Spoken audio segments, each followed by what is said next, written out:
So Alberta Premier Danielle Smith is already saying that her government will challenge the court injunction that just ruled against her anti-trans ban on gender-affirming care for youth.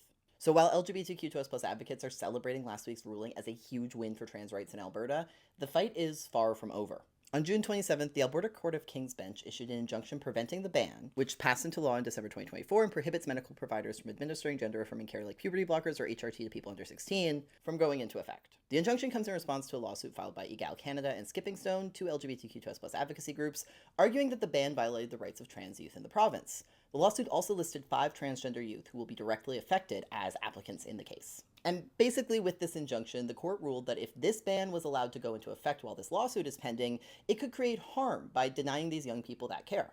So the injunction is intended to prevent that harm.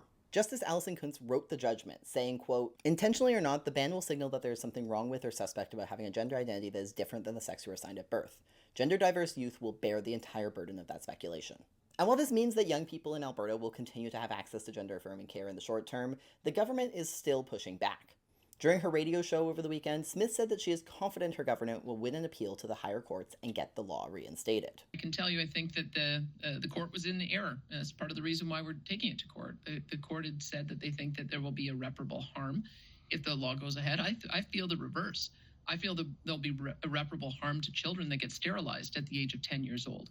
And so we want those kids to have their day in court. Another lawsuit has been filed against the ban by the Canadian Medical Association and 3 Alberta-based doctors who argue it violates their charter right to freedom of conscience. So now we'll have to see how the Alberta government goes about appealing this injunction. And another option beyond appealing the case would be for Smith to use the notwithstanding clause, which allows the government to supersede the Charter of Rights and Freedoms. And Smith has previously said that that option is on the table as a last resort.